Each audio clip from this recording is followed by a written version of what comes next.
Sports minister जो है एक एथलीट को टॉर्चर करता है,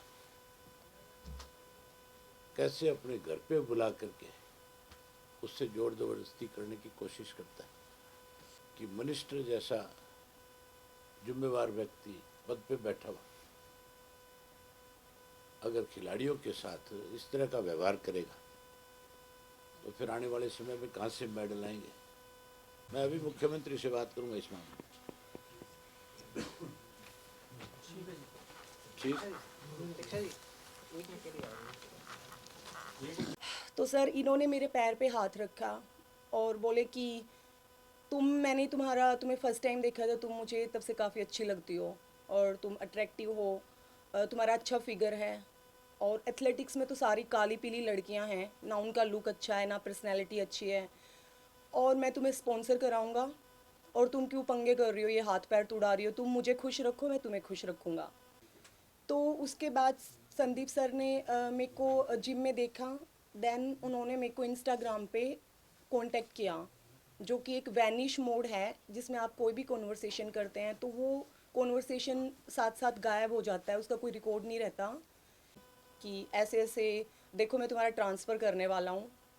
और वैनिश मोड पे इंस्टा, ये इनका जब मन करता है ये मुझे ब्लॉक मैसेज कन्वे करना होता है तो ये मुझे अनब्लॉक करते हैं इंस्टाग्राम पे उनकी खुद की आईडी से, और जब मन करता है ये मुझे ब्लॉक कर देते हैं। देन उसके बाद इन्होंने मुझे बोला है कि मैं तुम्हारा ट्रांसफ़र करने वाला हूँ और या तो तुम वो देखो, बाद में मुझे मत बोलना क्योंकि जो होगा उसके तुम खुद जिम्मेदार हो।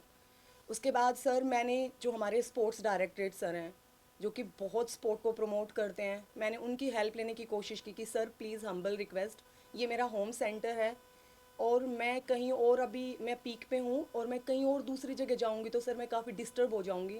अब मैं ओपन आ गई हूँ सर। आ जाएगी उसमें, अगर कैमरे लगे हैं आप हाँ जी जैसे सर, बता रहे हो बिल्कुल उनके तो ऑफिस में अगर भी कैमरा पुलिस लगा हुआ ने है, बिल्कुल अगर पुलिस वाले खड़े थे उन्होंने हेल्प नहीं की तो उनका भी कार्रवाई बनती है। बिल्कुल। तो अगर आप पुलिस में कंप्लेंट करेंगी जब भी रिकॉर्ड बाहर आएगा। आप देंगे? आप अभी तो आपने प्रेस कॉन्फ्रेंस कर दी है, आपने कहा कि पहले एफआईआर वगैरह सर की मैं तरह क्या तैयार हूँ अभी कुछ एक्शन लेने के लिए, क्योंकि अब जब तक मेरी जॉब इफेक्ट नहीं कर रही थी, अब मेरा जॉब भी और मैं सर पीक पे हूँ, मेरा पूरा करियर इफेक्ट कर रहा है। क्योंकि मैंने उनसे कल जब मैं मिली तो मैंने उनसे लास्ट एक कोशिश की थी ऑफिशियली कि सर मुझे आप परेशान प्लीज़, आप मेरा पीक चल रहा है झज्जर जैसी जगह में, हालांकि वो मेरा एक होम टाउन है बट मैं वहाँ पे कभी नहीं रही हूँ। वहाँ पे सर एक 200 मीटर का ग्रासी ग्राउंड तक नहीं है उस डिस्ट्रिक्ट में, और अगर वहाँ फैसिलिटीज़ होती तो हम बचपन से दूसरे डिस्ट्रिक्ट में इतना दूर आके पेरेंट्स से दूर हम मतलब क्या करते हैं। तो सर मैंने कोशिश की बट कोई मतलब नहीं था, वो यही बोल रहे थे कि अब हम यहाँ पे हेड कोच लगाने वाले हैं, प्राइवेट कोचेज़ हायर कर रहे हैं और आप लोगों का यहाँ पे अभी पॉसिबिलिटी नहीं है। अभी जो आपके सामने है क्या, जो एक अच्छी स्पोर्ट्स पर्सन है हमारे हरियाणा के अंदर, प्रदेश की सरकार में बैठे लोग बारी बारी ये कहते हैं कि हरियाणा स्पोर्ट्स में देश में नंबर 1 पे है। हम स्पोर्ट्स की प्रमोशन के लिए स्पोर्ट्समैन को बहुत सम्मान देते हैं। आपके सामने किस तरह से एक नेशनल लेवल के एथलीट ने अपनी सारी बातें रखी है कि कैसे स्पोर्ट्स मिनिस्टर जो है एक एथलीट को टॉर्चर करता है, कैसे अपने घर पे बुला करके उससे जोर ज़बरदस्ती करने की कोशिश करता है। जो बात इसने आपके सामने रखी है, मुख्यमंत्री को तुरंत जो है इसके ऊपर एक्शन लेना चाहिए, मंत्री को बर्खास्त करना चाहिए और बर्खास्त के साथ साथ इस सारे मामले पे एसआईटी बैठा करके इसकी जांच करनी चाहिए। और मैं तो यहाँ जो कोई पुलिस का, जो चंडीगढ़ का जो कोई एसएसपी है या कोई आईजी है, उससे बात भी करूँगा कि इसकी कंप्लेंट लेकर के आप भी उसके ऊपर तुरंत एक्शन लो। कितना बड़ा दुर्भाग्य है कि मिनिस्टर जैसा जिम्मेवार व्यक्ति पद पे बैठा हुआ अगर खिलाड़ियों के साथ इस तरह का व्यवहार करेगा तो फिर आने वाले समय में कहाँ से मेडल आएंगे? कौन हरियाणा का एथलीट जो है इस सरकार पे भरोसा करेगा? मतलब कितनी बड़ी शर्मिंदगी है इस बात को लेकर के। तुरंत इस पे कार्रवाई होनी चाहिए। नई कार्रवाई अगर करेंगे तो मैं फिर पूरे हरियाणा प्रदेश के स्पोर्ट्स के लोगों से बात करूंगा इस मामले में।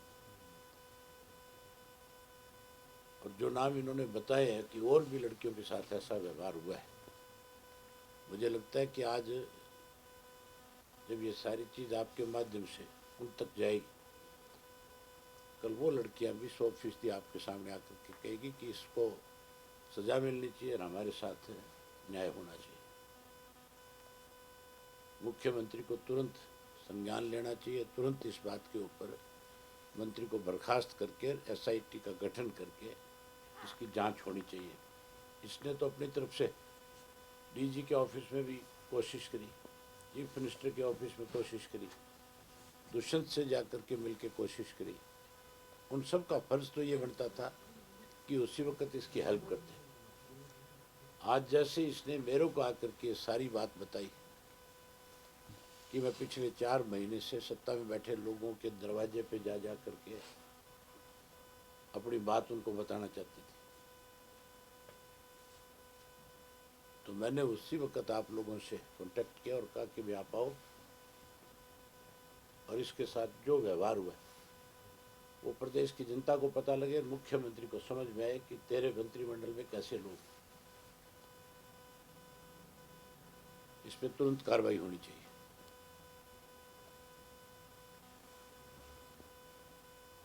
मैंने भूपेंद्र सिंह हुड्डा से भी बात करी इस सिलसिले में। मैं कहा आपकी भी एक जिम्मेवारी है, आप विपक्ष के नेता हो, आपके जिला झज्जर की रहने वाली लड़की है, इसके साथ इस तरह का व्यवहार हुआ है, आप भी इसके ऊपर जैसे इसकी प्रेस कॉन्फ्रेंस आप देखो तो तुरंत मुख्यमंत्री से बात करो। मैं भी अभी मुख्यमंत्री से बात करूंगा और मुख्यमंत्री से कहूँगा कि आप एक्शन लो इस पर।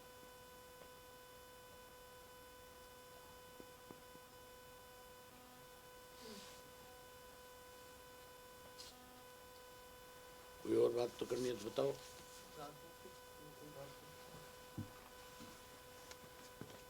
आज फिर स्पीकर ने प्रेस कॉन्फ्रेंस करी है और कॉन्फ्रेंस करके स्पीकर ने फिर एक बात को लेकर के सफाई दी है जो कल मैंने कॉलिंग अटेंशन दे रखी थी, जिसको इन्होंने रिजेक्ट किया था, जो बहुत बड़ा इशू था। ये 7.5 लाख पेटियों का मामला नहीं है। 25 लाख शराब की पेटियां जो है अकेले सोनीपत जिला से गायब है। अगर पूरे हरियाणा प्रदेश में इसकी जांच कराई जाए तो ये करोड़ों की संख्या में मिलेगी, जो बिना किसी स्टॉक दर्ज किए हुए, बिना कहीं स्टॉक में दिखाए हुए इन लोगों ने गुजरात और बिहार में बेचने का काम किया है। हजारों करोड़ रुपया जो है इसके अंदर मंत्री ये लोग मिल करके खा गए। 28 करोड़ का जुर्माना लगा करके, 28 करोड़ का सिर्फ जुर्माना लगा करके इसकी लिपापोती करने की प्रयास है। जो कल सफाई दी गई, कल जो कहा गया वहाँ पे कि इसके ऊपर चर्चा नहीं हो सकती, ये तो कोर्ट में जो है मामला पेंडिंग है। ये बड़ी हैरानी की बात है, कोर्ट के अंदर कोई एक करिंदा उनका जमानत के लिए गया हुआ। जब तक कोर्ट के अंदर कोई चीज चार्जशीट ना हो जाए तब तक आप उसमें ये नहीं कह सकते कि मामला कोर्ट में पेंडिंग है और आप इस पर चर्चा नहीं करा सकते। ये साफ लिखा हुआ है, जो आपके रूल्स हैं 1530 जो है, इसमें संसदीय प्रणाली का जिक्र है सारी का कि कैसे कैसे चर्चा हो सकती है, कैसे नहीं हो सकती है। इसमें साफ लिखा हुआ है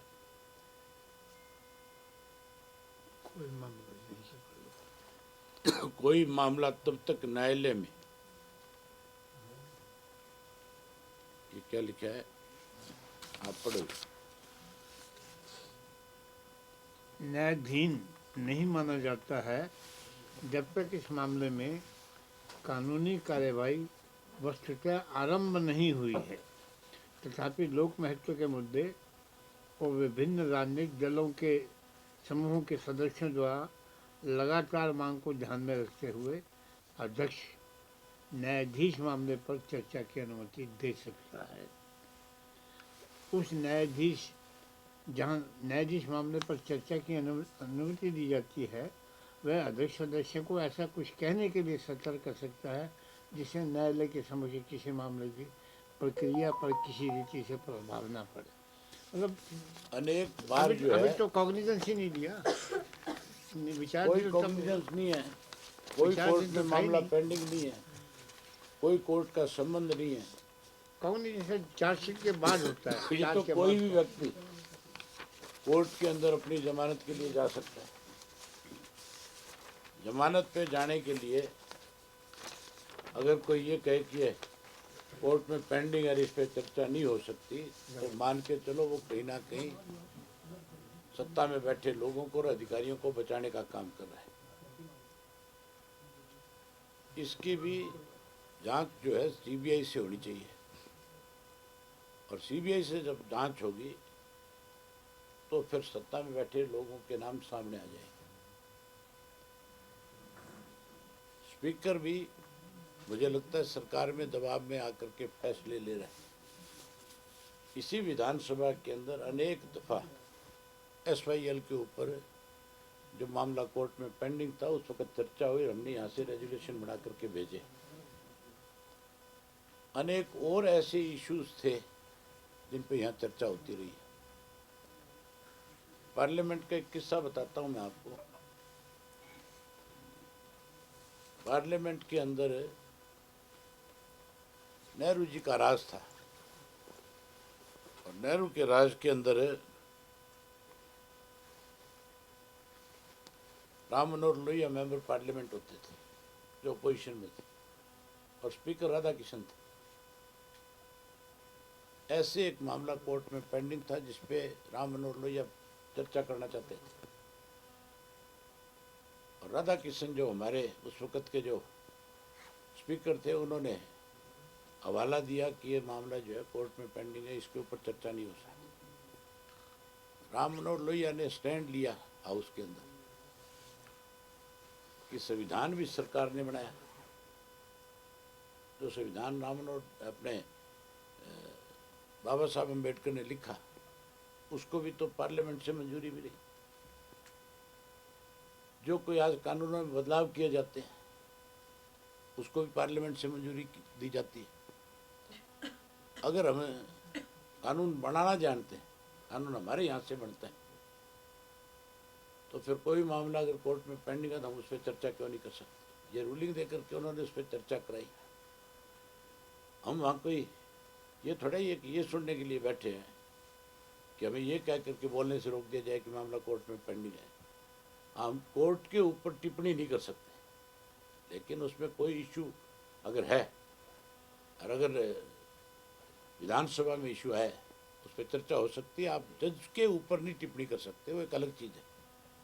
अगर उस पर आप टिप्पणी करते हो तो वो आप कोर्ट की अवमानना करते हो। लेकिन यहाँ तो अपने आप को कानून के ज्ञाता तो कहते हैं। आपने कल देखा नहीं किस तरह से जो सातवें खड़े हुए वकील थे, जो कोई सेक्रेटरी आपके एडिशनल सेक्रेटरी की पोस्टों पे लगे हुए हैं विधानसभा में, वो ले आकर के दिखा रहे थे कि आप इस रूल के तहत जो है इस पर चर्चा नहीं करा सकते, और वो उनको पढ़ने नहीं आ रहे। इससे बड़ा दुर्भाग्य क्या होगा कि हमारा जो डिप्टी स्पीकर था उसको तो ये भी नहीं पता था कि किस रूल के तहत मैं इस चीज़ को रोकने जा रहा हूँ। जब ऐसी हालत हो जाएगी विधानसभा की तो फिर आप ये मान के चलो लोगों का विश्वास सरकार से विधानसभा दोनों से उठ जाएगा। कल का जो एपिसोड था उससे साफ है कि लोगों का भरोसा सरकार से भी उठा है और स्पीकर से भी उठा है। स्पीकर ने चोरों की मदद करी। मुख्यमंत्री कल गन्ने का रेट बढ़ाने के लिए कमेटी बनाने की बात कही है कि हम कमेटी बनाएंगे और उसके बाद रेट बढ़ाएंगे, क्या लगता है इस बार मुख्यमंत्री ने कहा है कि मैं 15 दिन में एक कमेटी बना दूंगा और उस कमेटी से रिपोर्ट लेकर के तय करूंगा। कमेटी बनाने की जरूरत नहीं थी। कमेटी भी एक बहाना है। हमारे यहाँ कैन बोर्ड है, उसका चीफ मिनिस्टर खुद चेयरमैन है। उसकी मीटिंग बुलाई और मीटिंग बुला करके चीफ मिनिस्टर रेट तय करे। जरूरत क्या कमेटी बनाने की? कमेटी बना के अखबार की खबर बना दी, लोगों को गुमराह कर दिया और ये कह करके कि भाई कमेटी के लोगों की सिफारिशाई के रेट ना बढ़े, अपनी जान छुटाएगा, किसान को कमज़ोर करेगा। इसके लिए तो चीफ मिनिस्टर को कमेटी बनाने की जरूरत नहीं, वहाँ ये कहने की ज़रूरत थी कि मैं कैन बोर्ड की मीटिंग बुलाऊंगा और बुला करके तय कर दूंगा कि क्या रेट बढ़ा रहा हूँ, नहीं बढ़ा। Sugar control board, sugar cane control board जो है उसका चेयरमैन है। तो ऐसी भी प्लानिंग है सर, कि ये 2023 में सर, 2024 में आपके तुरंत सवाल का रेट जो दिया जवाब जाए। था शराब से मौत के मामले में, उसमें भी गलत आंकड़े पेश हुए। ऐसे ही टीचर्स की कमी में गलत आंकड़े पेश हुए। ऐसी सीवरेज से मौत जो हुई थी फरीदाबाद में, उस मामले के सवाल में भी मंत्री ने गलत आंकड़े पेश किए। ऐसे में मंत्री गलत आंकड़े सरकार का है तो सरकार नाम की चीज तो है ही नहीं। सरकार में बैठे लोग जो मंत्रियों के पदों पे बैठे, जो जिम्मेवार हैं, आपके सामने अभी एक नेशनल लेवल के एथलीट ने किस तरह से सारी बात रखी है। अगर सरकार होती तो संदीप सिंह के खिलाफ कभी की कार्रवाई हो जाती। जब पहली दफ़ा उसने कोई शरारत करी, हरकत करी, जब उसने अपने घर में बुला करके ज़बरदस्ती करने की कोशिश करी, तो वहाँ जो सत्ता में मंत्री जो था वो इस तरह की घिनौनी शरारत कर रहा था, और वहाँ जो कर्मचारी थे, क्या उन कर्मचारियों में से किसी को एक को ऐसा नहीं लगा कि कल तेरे परिवार की कोई सदस्य कहीं जॉब के लिए जाएगी और उसके साथ ऐसा होगा? उनकी आत्मा भी तो जागनी चाहिए थी कहीं ना कहीं। लेकिन सत्ता का कितना बड़ा दुरुपयोग आप सोच सकते हो।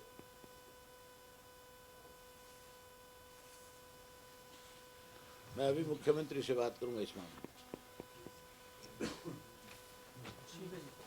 ठीक।